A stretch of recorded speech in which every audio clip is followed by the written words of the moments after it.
You are listening to HOA Neighbor Court. She tried to find me for weather. You are about to learn why deadlines matter, Linda shouted across the driveway, her flashlight cutting a sharp line through the slush and landing on my rear plate. The tow driver was already en route, she said, and I had exactly one chance to comply before my car was gone.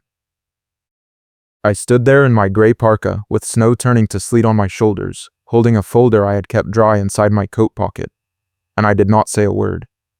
She thought silence meant surrender. She had no idea I had been counting days, checking timestamps, and keeping copy since the first notice hit my door 3 weeks ago. I work nights at a water treatment plant, which means I am on strict schedules, and I do not have the luxury of missing shifts, because someone decided to tow my car during a storm. The Landing at Icefall Landing Association in Sandy, Utah, is the kind of neighborhood where the compliance chair carries a ruler and a stopwatch, and Linda Perez, the Design Review Board vice chair, had made it her personal mission to prove I was a problem resident. The stakes were simple and brutal. My landlord had a zero-tolerance clause for any HOA violations that created a paper trail, and one lien threat would trigger an immediate lease termination. I could not afford to move again, and Linda knew it. The first warning notice had appeared on my door 4 days after a heavy snowfall in early February.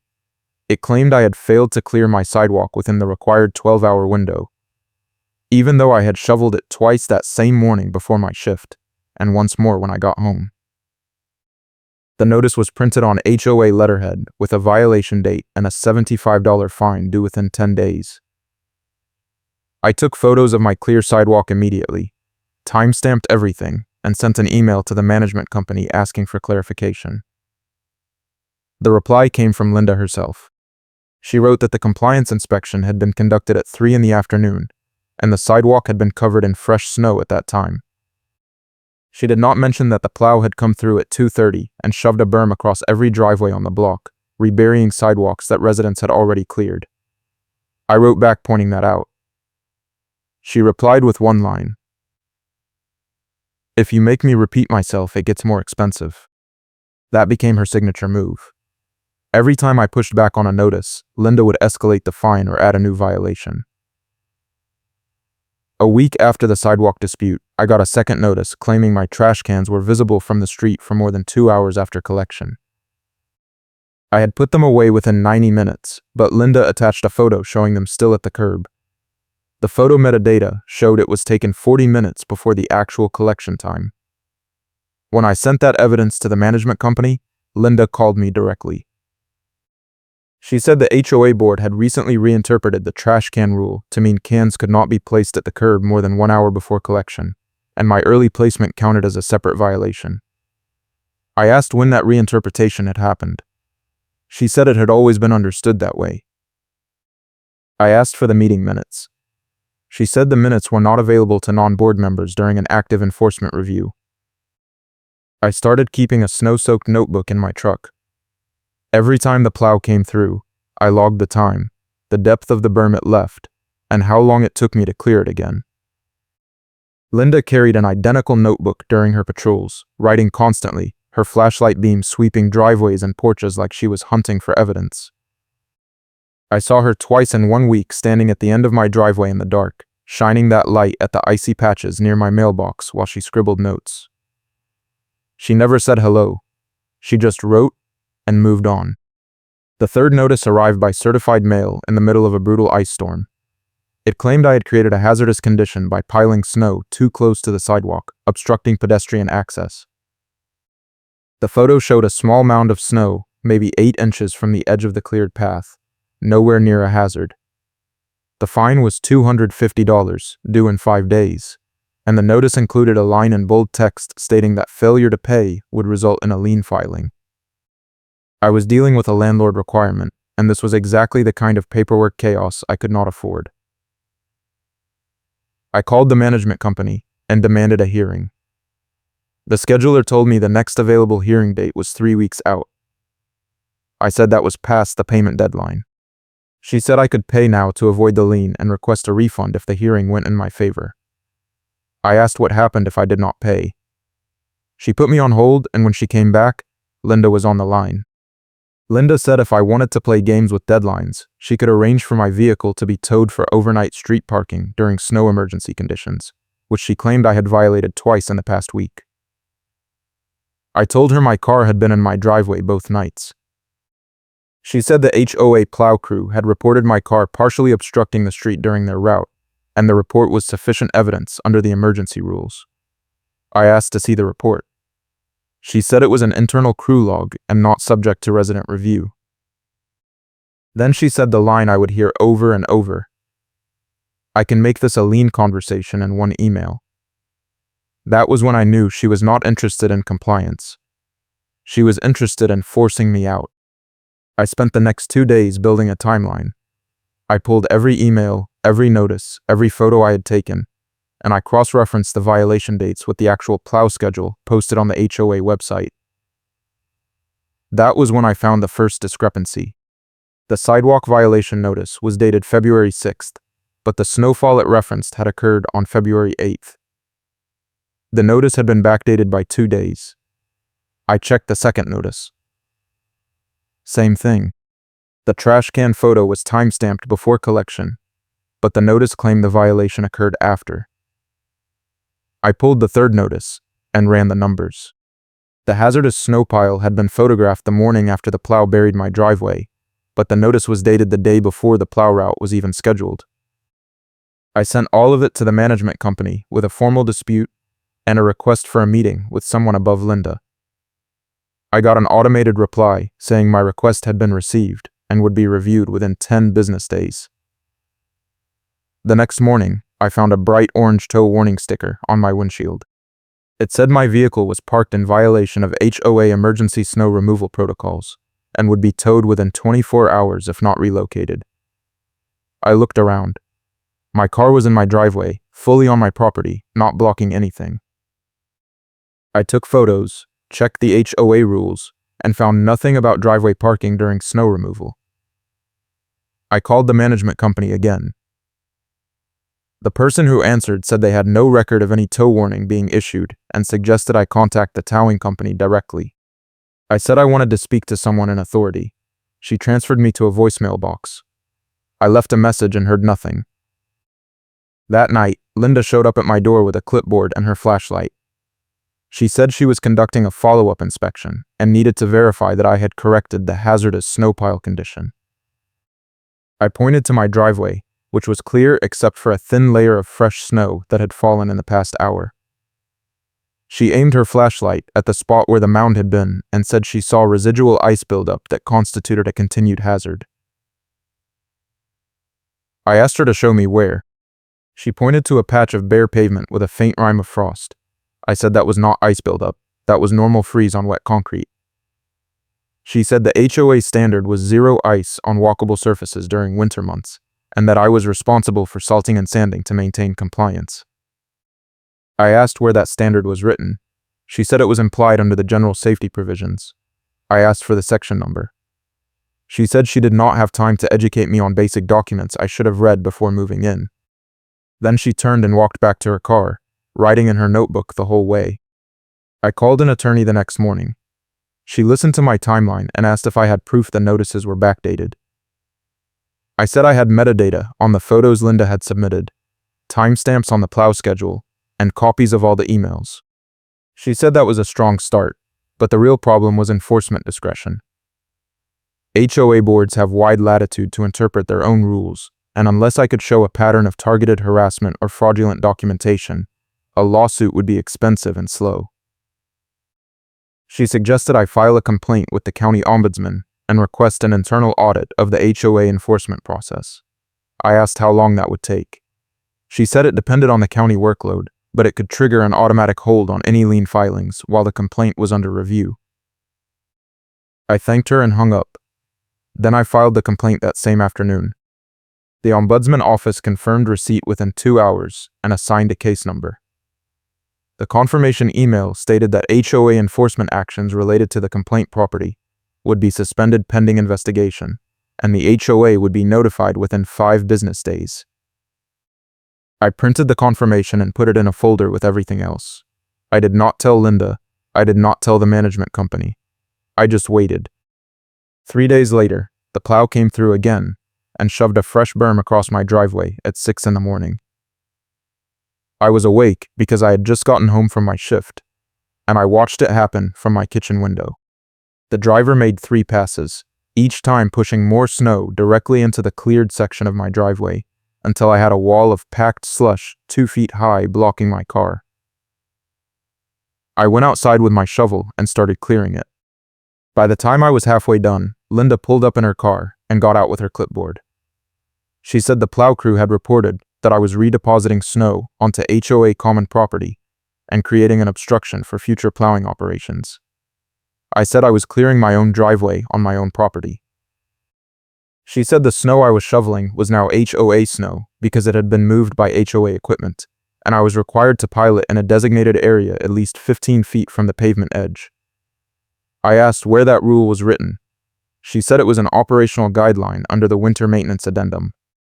I asked to see the addendum. She said it was not distributed to residents because it was a crew document. I said that made no sense.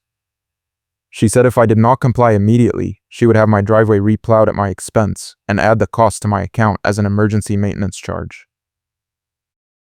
I kept shoveling. She stood there writing. When I finished, she took a photo of the cleared driveway with her phone and told me I would receive a formal notice by end of business. Then, she got in her car and drove off. I went inside, grabbed my phone, and photographed the entire scene: the berm the plow had left, the cleared driveway, the snowbanks on both sides. I timestamped everything and added it to my file. Then I sent an email to the Ombudsman office with the new photos and a description of what had just happened. The auto reply said my update had been added to the case file. That afternoon, I got a call from a number I did not recognize. The caller identified himself as a regional supervisor for the management company and said he needed to discuss my enforcement file. I asked if he had seen my complaint and the ombudsman hold notice. He said he had, and that was why he was calling. He said the management company had reviewed the notices Linda had issued, and they had identified some procedural irregularities. I asked what that meant. He said the violation dates on 2 of the notices did not align with the inspection reports in the system, and the company was issuing a written correction to remove those violations from my account. I asked about the fines. He said the fines would be voided, and my account would show a 0 balance. I asked about the tow warning. He paused, then said the tow warning had not been issued through official channels, and the company would be addressing that internally. I asked if Linda would face any consequences. He said personnel matters were confidential, but the board would be notified of the procedural issues. I thanked him and hung up. I thought that was the end of it. I was wrong. 2 days later, I came home from my shift to find another certified letter waiting. This one was not a violation notice. It was a hearing summons. The HOA board had scheduled a special session to review my compliance record and determine whether further enforcement action was warranted. The hearing was set for the following week, and the summons stated that my presence was required. If I failed to attend, the board would proceed with a default judgment, and I would forfeit any right to appeal future violations. I read it twice, trying to figure out the angle. The management company had just cleared my account, so what was left to review? Then, I saw the fine print at the bottom. The hearing was not about the notices that had been voided. It was about the hazardous snow pile and the redepositing violation Linda had cited 3 days ago.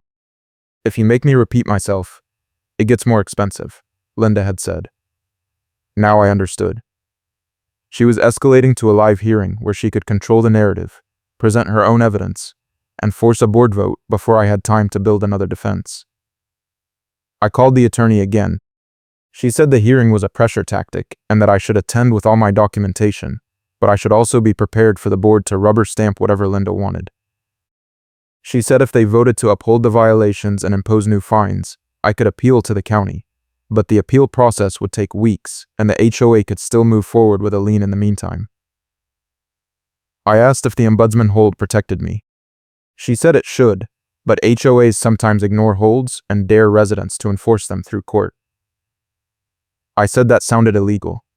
She said it was, but enforcement was the residents' problem. I spent the next 3 days preparing. I printed every email, every photo, every notice, every timeline entry. I made copies of the Ombudsman complaint confirmation, the management company correction letter, and the plow schedule. I organized it all into a binder with tabs and highlighted sections. I practiced my opening statement in front of my bathroom mirror until I could deliver it without stumbling. I was not going to let Linda railroad me in a room full of her allies. The hearing was scheduled for 7 p.m. at the HOA Community Center, a converted retail space in a strip mall near the grocery store. I arrived 15 minutes early and found the parking lot half full. Inside, the main room had been set up with a folding table at the front for the board members and rows of metal chairs facing it. Linda was already there, sitting at one end of the table with her clipboard and her snow-soaked notebook open in front of her. 3 other board members sat beside her, all middle-aged, all looking like they would rather be anywhere else. A man I recognized from the neighborhood sat off to the side, watching and pretending to be neutral. I took a seat in the front row and set my binder on my lap. The board president, a man in his 60s with wire-rimmed glasses, called the meeting to order and read a prepared statement about the purpose of the hearing. He said the board had received a request from the compliance committee to review multiple violations associated with my property and to determine appropriate enforcement measures. He asked Linda to present her case. She stood up, adjusted her coat, and launched into a detailed account of every interaction we had had over the past month. She described the sidewalk snow as a persistent hazard, the trash can placement as willful disregard for community standards, and the redepositing incident as active interference with HOA operations. She showed photos on her phone, read from her notebook, and quoted rule sections from memory. She never looked at me. She spoke directly to the other board members, her tone calm and authoritative, like she was presenting a case to a jury. When she finished, the board president asked if I wanted to respond. I stood up, opened my binder, and started with the ombudsman hold. I explained that I had filed a formal complaint about enforcement irregularities, that the county had issued a hold on all related actions, and that the management company had already voided 2 of the violations Linda had cited. The board president interrupted and said the hold did not apply to violations that occurred after the complaint was filed. I said the redepositing violation was directly related to the original sidewalk dispute, which was covered by the hold. He said that was a legal interpretation and the board was not qualified to make legal determinations. Linda smirked. I kept going. I pulled out the plow schedule and the time-stamped photos showing the berm the crew had left in my driveway. I explained that the snow I had cleared was not HOA snow. It was snow that had been pushed onto my property by HOA equipment. I showed the before and after photos proving I had cleared my driveway properly and that the plow had reburied it. I pointed out that no other resident on my street had been cited for the same issue, even though every driveway had been hit by the same berm.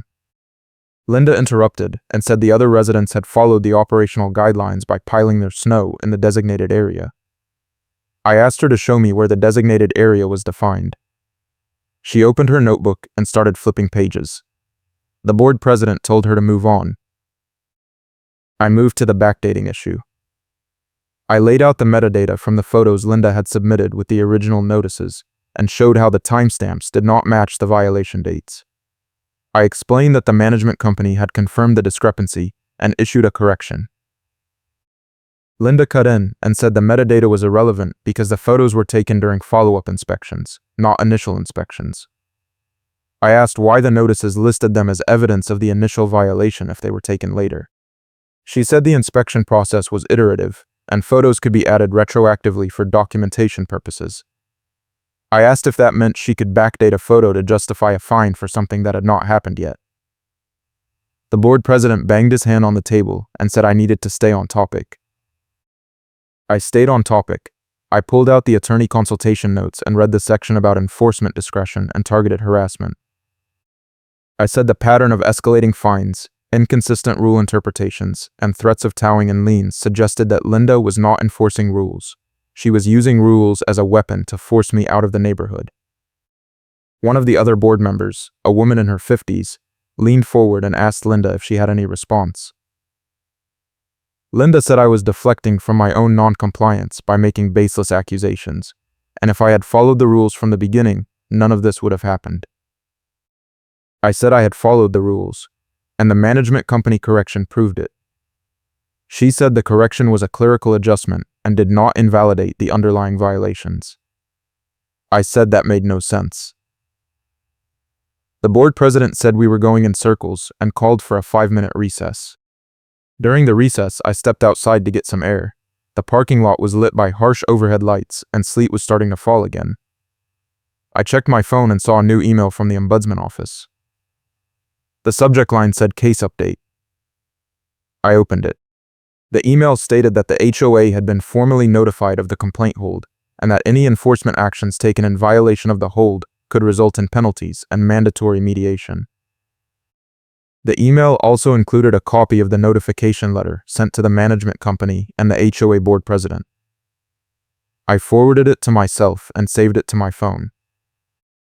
When I went back inside, Linda was standing near the door talking to the board president in a low voice. They stopped when they saw me. I took my seat and waited.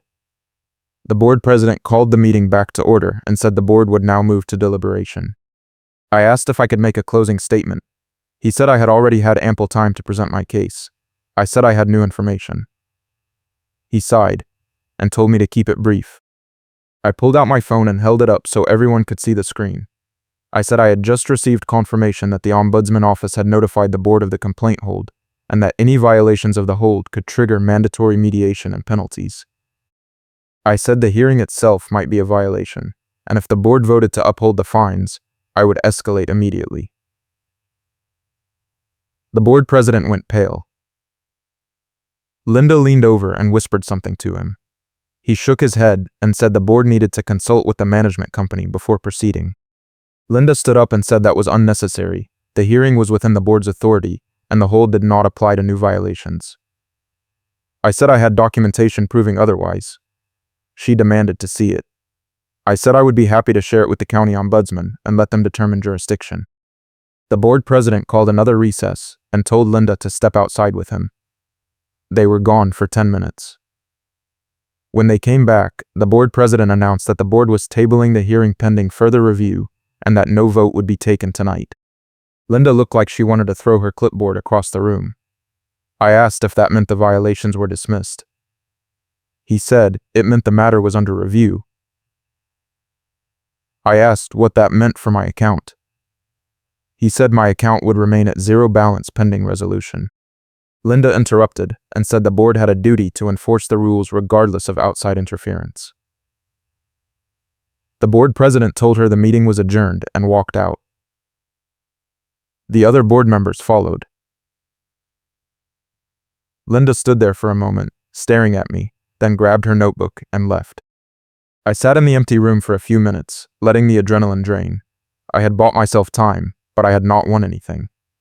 Linda was still on the board, still in her role, still carrying her clipboard and her flashlight. She would find another angle, another violation, another way to squeeze me. I needed something that would shut her down permanently. I needed leverage. If you like HOA stories where the receipts always win, hit that like button and subscribe. We have got plenty more where this came from. The next morning, I got a call from the city clerk. She said she had received my public records request and wanted to clarify what I was looking for. I had filed the request 2 weeks earlier, asking for copies of any complaints or citations issued to the Landing at Icefall Landing Association related to snow removal, sidewalk maintenance, or emergency vehicle access over the past 3 years. She said they had found several documents responsive to my request, including 2 formal complaints filed by residents and 1 citation issued by the City Code Enforcement Office for failure to maintain clear emergency access routes during a storm. I asked if I could pick up the records that day. She said they would be ready by noon. The citation was the key. It showed that the HOA had been warned by the city for blocking emergency access with improperly managed snow piles during a January storm, and the warning included a notation that repeat violations could result in fines and mandatory compliance audits. The date on the citation was 3 weeks before Linda started targeting me. I made copies of everything and added it to my file.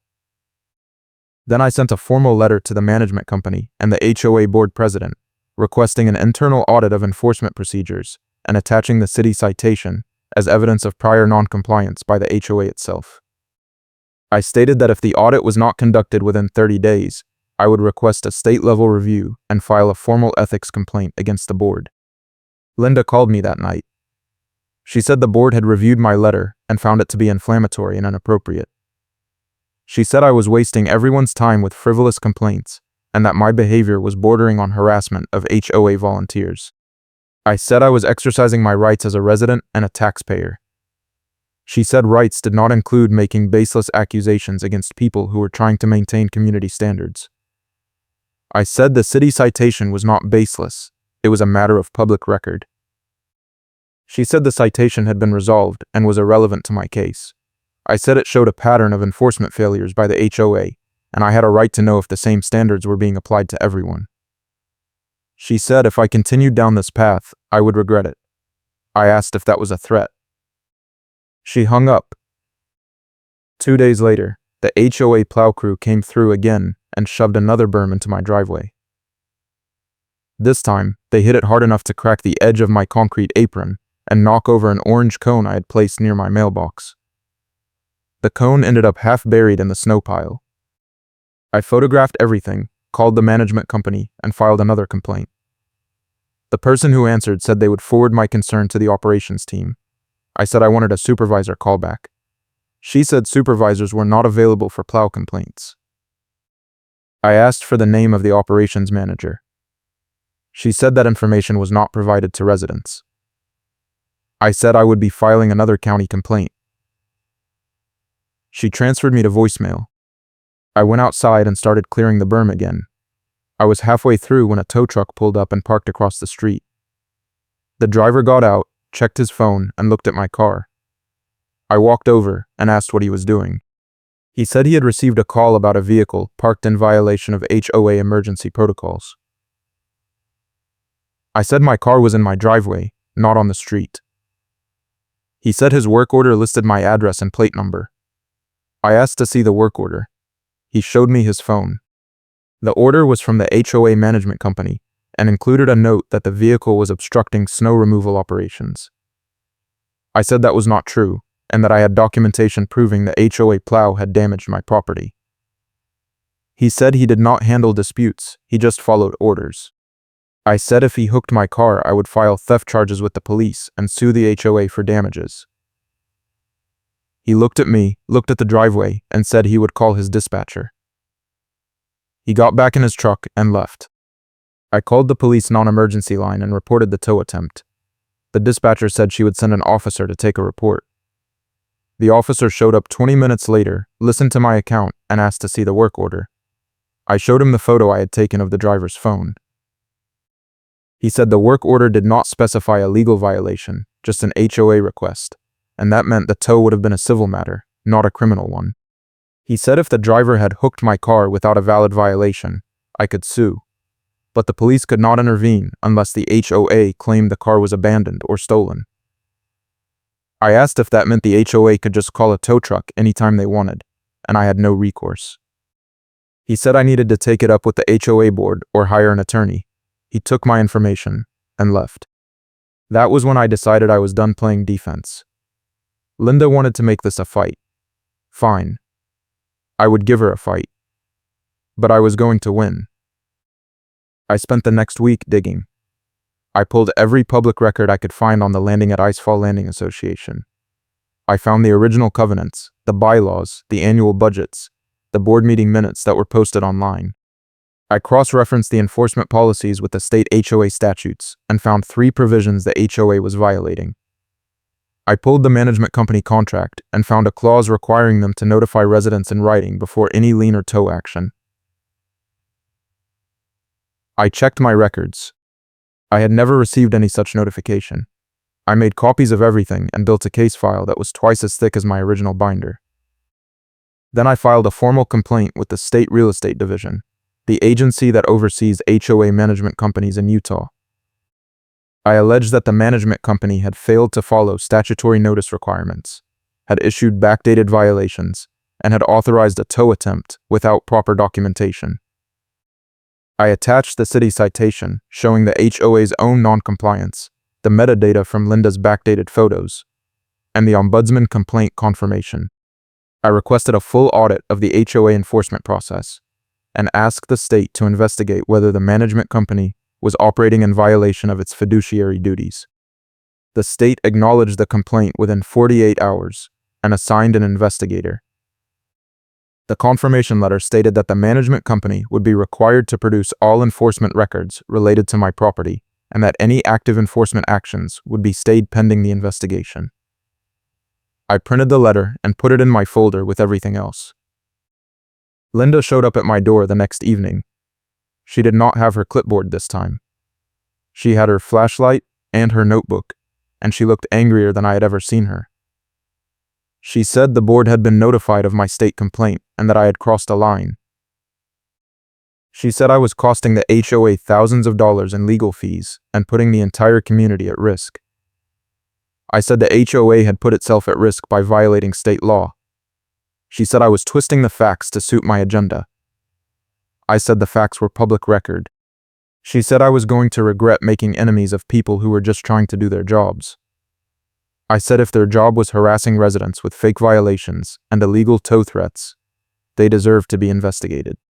She stepped closer, her flashlight aimed at my chest, and said I can make this a lean conversation in one email. I smiled and said go ahead. She stared at me for a long moment, then turned and walked away. The twist came 3 days later. I got an email from the state investigator asking me to call her. When I did, she said the management company had responded to the complaint by providing a full set of enforcement records for my property. She said the records included copies of all notices, inspection reports, and communications, and that she had found multiple inconsistencies. The most significant was that 2 of the notices in my file had been entered into the system with creation dates that were earlier than the violation dates, which meant they had been backdated not just in the document text, but in the database itself. She said the management company had admitted the issue and blamed it on a clerical error, but she was not convinced. She asked if I wanted to pursue a formal hearing. I said yes. The hearing was scheduled for 6 weeks out. In the meantime, the state issued an interim order requiring the HOA to suspend all enforcement actions against my property and to refrain from issuing any new violations until the hearing was concluded. The order also required the management company to provide me with copies of all records in my file, including the plow crew logs, the compliance inspection reports, and any internal communications related to my case. I received a thick envelope 3 days later. Inside were dozens of pages of reports, emails, and notes. Most of it was standard HOA paperwork, but buried in the middle was an email chain between Linda and the management company, discussing how to structure the violations to maximize fines and expedite lien filings. I read the emails twice, highlighting the key sections. In one message, Linda wrote that I was a problem resident who needed to be moved out before I caused trouble for the board. In another, she asked the management company to prioritize my enforcement file and to issue notices as quickly as possible, even if the documentation was not complete. The management company replied that they would need to verify the violations before proceeding, but Linda responded that verification could be done retroactively, and that speed was more important than precision. The final email in the chain was from the regional supervisor, the same one who had called me to void the first 2 violations. He wrote that the backdating issue had been flagged by their internal compliance team, and that the notices would need to be corrected. Linda replied that the corrections were unnecessary, and that the board would handle the matter internally. I made copies of the entire email chain and added it to my file. Then I sent a copy to the state investigator with a note explaining what I had found. She replied within an hour and said the emails would be included in the hearing record, and that she would be recommending sanctions against the management company. She also said I should consider filing a separate complaint against Linda personally for conduct unbecoming an HOA board member. I said I would think about it. The board called an emergency meeting 2 weeks before the state hearing. The agenda listed one item, and it was titled Review of Compliance Enforcement Procedures. I knew what that meant. They were going to try to clean up the mess before the state investigator arrived. I showed up with my binder and my folder and took a seat in the front row. Linda was not there. The board president opened the meeting and said the board had received a report from the management company about procedural issues in the enforcement process, and that the board was taking steps to ensure compliance with state regulations. He said the board would be adopting new policies requiring all violations to be reviewed by a third-party inspector before notices were issued, and that all enforcement actions would be subject to a 30-day appeal period. He said the changes would take effect immediately. I raised my hand. The board president ignored me. I raised it again. He sighed and asked what I wanted.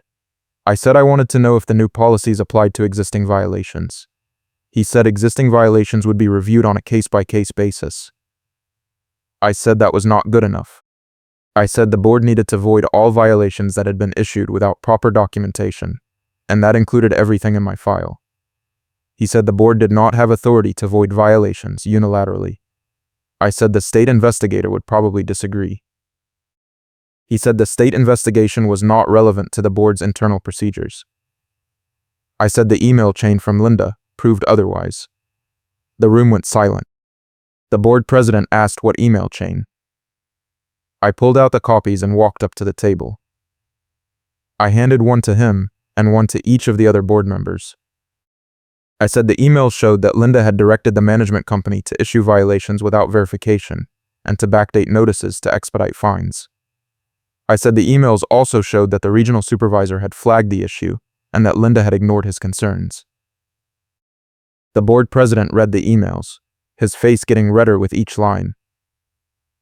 One of the other board members, the woman in her 50s, said she had not been aware of any of this. Another board member said he thought the violations had been properly documented. The board president said the board would need to review the matter in executive session.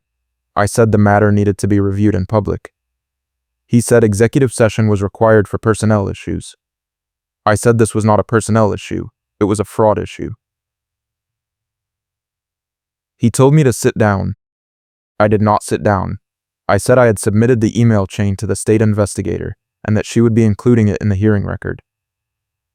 I said if the board wanted to avoid sanctions, they needed to take immediate action to correct the violations and hold Linda accountable. The board president said the board would discuss the matter and provide a response within 10 business days. I said 10 days was too long. He said that was the board's timeline. I said I would see them at the state hearing. Then I walked out. Linda called me that night. She was furious. She said I had violated her privacy by sharing internal emails without permission. I said the emails were part of the enforcement file I had requested under state law, and I had every right to share them with the investigator. She said I was twisting the situation to make her look bad. I said she had made herself look bad by directing the management company to backdate violations. She said the emails were taken out of context. I said context did not matter when the content was fraudulent.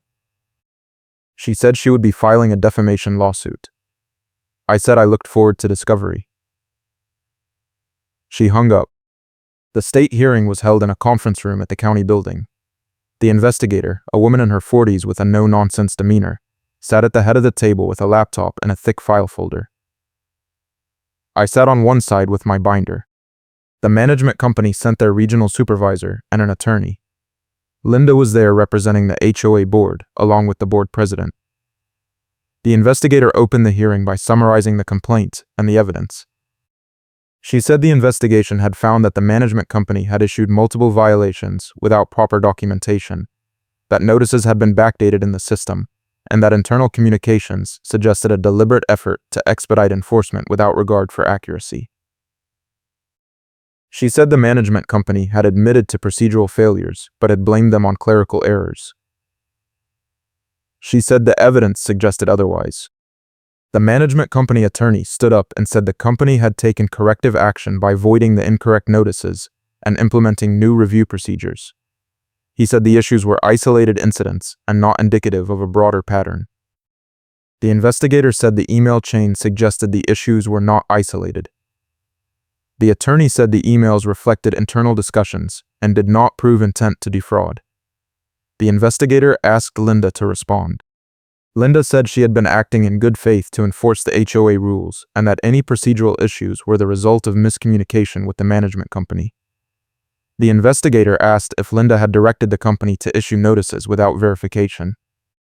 Linda said she had asked the company to prioritize my file because I was a repeat violator. The investigator asked what violations I had repeated. Linda hesitated. She said the sidewalk snow and the trash cans. The investigator said both of those violations had been voided. Linda said that did not change the fact that I had created ongoing compliance issues. The investigator said the evidence suggested the compliance issues were created by the HOA, not by me. The investigator asked me to present my case. I walked through the timeline, the backdated notices, the plow damage, the tow attempt, and the email chain. I explained that Linda had targeted me from the first notice, that she had escalated fines without cause, and that she had used her position to harass me into leaving the neighborhood. I showed the metadata proving the photos were backdated, the city citation showing the HOA's own noncompliance, and the ombudsman confirmation showing the enforcement hold. I said the pattern was clear and deliberate, and I asked the investigator to recommend sanctions against both Linda and the management company. Linda interrupted and said I was making false accusations. The investigator told her to wait her turn. Linda said she had a right to defend herself. The investigator said she would have an opportunity to respond after I finished. I continued. I said Linda had repeatedly threatened me with liens and towing, that she had ignored evidence proving my compliance, and that she had used the HOA enforcement process as a weapon. I said the email chain proved she had directed the management company to expedite violations without verification, and that her conduct violated state HOA statutes and the board's own fiduciary duties. I said I was requesting that the investigator recommend her removal from the board, a full refund of any fees paid, and a formal apology from the HOA. The investigator asked Linda if she wanted to respond. Linda stood up and said I was a difficult resident who had made her job impossible. She said I had filed frivolous complaints, wasted board time, and turned a simple compliance matter into a legal nightmare. She said she had done nothing wrong, and if I had just followed the rules, none of this would have happened. The investigator asked if Linda had directed the management company to backdate the notices. Linda said the notices were dated according to the inspection schedule, and if there were discrepancies, they were the management company's fault. The investigator asked if Linda had read the email chain. Linda said she had. The investigator asked if Linda stood by the statements in the emails. Linda said the emails were internal discussions and not intended for public review. The investigator said they were part of the enforcement file and subject to disclosure under state law. Linda said that was a technicality. The investigator said technicalities matter. The investigator closed the hearing and said she would issue a written decision within 30 days. She said the decision would include findings of fact, conclusions of law, and recommendations for corrective action. She said if the HOA or the management company disagreed with the recommendations, they could request a review by the State Real Estate Commission. She thanked everyone for their time and dismissed the hearing. I walked out of the building feeling lighter than I had in months. I had won. Not officially, not yet, but I had won. The investigator had seen through Linda's denials, the management company had admitted fault, and the board president had looked ready to resign on the spot. Now I just had to wait for the decision. The decision came 3 weeks later. It was 8 pages long, and it was brutal. The investigator found that the management company had violated state HOA statutes by issuing backdated notices, failing to provide proper documentation, and authorizing enforcement actions without verification. She found that Linda had abused her position by directing the company to expedite violations, threatening me with liens and towing without cause, and using the HOA enforcement process to harass a resident. She recommended that the management company be fined and required to implement mandatory training for all staff. She recommended that the HOA void all violations in my file, refund any fees paid, and remove Linda from her board position. She also recommended that the State Real Estate Commission review the management company's license and consider additional sanctions. I printed the decision and sent copies to everyone I could think of: the management company, the board president, the ombudsman office, the attorney, and the city clerk. I posted a summary on the neighborhood social media group, and within hours, dozens of residents were commenting about their own enforcement issues with Linda. One resident said Linda had fined them for a mailbox that was half an inch too tall. Another said Linda had tried to force them to repaint their house because the color was not on the approved list, even though it was the same color as 6 other houses on the block. A third said Linda had threatened to tow their car during a family emergency because they had parked on the street overnight. The flood of complaints was overwhelming, and by the end of the day, 3 residents had filed their own complaints with the state. The board held another emergency meeting the following week. This time, the agenda listed one item, and it was titled Board Member Conduct and Accountability. I showed up with my folder and my printed decision. The meeting room was packed. At least 30 residents were there, most of them standing because there were not enough chairs. Linda was sitting at the table with the board president and the other board members, her face pale, her notebook closed in front of her. The board president opened the meeting and said the board had received the state investigator's decision and had reviewed the findings. He said the board took the matter seriously and was committed to ensuring compliance with all applicable laws and regulations. He said the board had voted in executive session to accept Linda's resignation from the Design Review Board vice chair position, effective immediately. Linda stood up. She said she had not resigned. The board president said the board had voted to request her resignation. Linda said the board did not have authority to remove her without a recall vote. The board president said the bylaws allowed the board to remove a member for cause. Linda said there was no cause. The board president said the state decision constituted cause. Linda said the decision was based on false accusations and that she would be appealing. The board president said she was welcome to appeal, but her removal was effective immediately. Linda said she would sue. The board president said that was her right. Then he called for a vote to confirm the removal. The other board members raised their hands. Linda stormed out of the room. The crowd erupted. People were clapping, cheering, shouting questions at the board president. He banged his hand on the table and called for order. He said the board would be conducting a full review of enforcement procedures, and that any resident with concerns about past violations should submit a written request for review.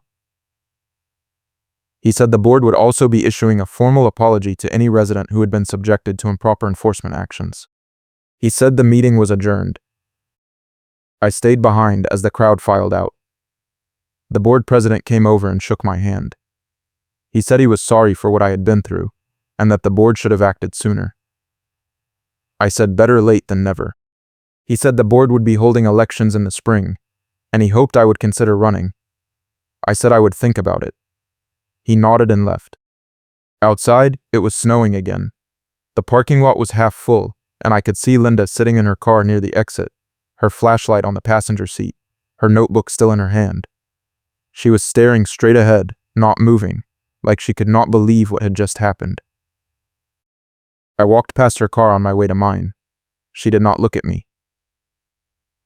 I got in, started the engine, and drove home. The following week, the management company sent me a letter confirming that all violations in my file had been voided and my account balance was zero. They also included a check for $125, a refund for the fees I had paid before the first violations were corrected. I deposited the check and filed the letter with the rest of my records. The board elections were held in April. I did not run, but 3 other residents did, all of them people who had filed complaints about Linda's enforcement tactics. They campaigned on a platform of transparency, accountability, and fair enforcement. All 3 won. The new board held their first meeting in May and voted to terminate the management company contract and hire a new company with a better track record. They also voted to revise the enforcement policies, requiring all violations to be reviewed by an independent inspector and giving residents a 45-day appeal window instead of 10. Linda did not attend the meeting. I ran into her once more, about 6 weeks after the recall. I was at the grocery store parking lot nearby, loading bags into my trunk, when she pulled up in her car and parked 2 spaces over. She got out, saw me, and froze. For a moment, I thought she was going to say something, but she just turned and walked into the store.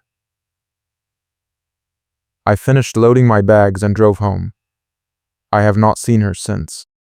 The city issued a commendation to the new board in June, recognizing their efforts to improve HOA governance and transparency. The commendation included a line about the importance of holding leadership accountable, and it was signed by the mayor. I got a copy in the mail with a note from the board president thanking me for standing up for the community. I framed it and hung it in my office. The plow still comes through every time it snows, and it still shoves berms into my driveway. But now, when I call the management company, they send a crew out within 2 hours to clear it. No fines, no threats, no clipboard. Just service. The orange cone is still half buried in the snow at the end of my driveway. I leave it there as a reminder. Not of the fight, but of what happens when you keep your receipts, stand your ground, and refuse to let someone use the rules as a weapon. Linda thought she could bury me under paperwork and intimidation. Instead, she triggered an internal audit, and the board panicked in real time. The HOA removed the enforcement action and voided the ledger entry. Linda got embarrassed when her own quote played on speaker during the final confrontation at the grocery store parking lot, when a neighbor overheard her muttering about regrets and pulled out their phone to record. It never went public, but the humiliation was enough. A board election challenge flipped the power dynamic, and the neighborhood finally got the leadership it deserved. Keep your cool, and I will see you next time.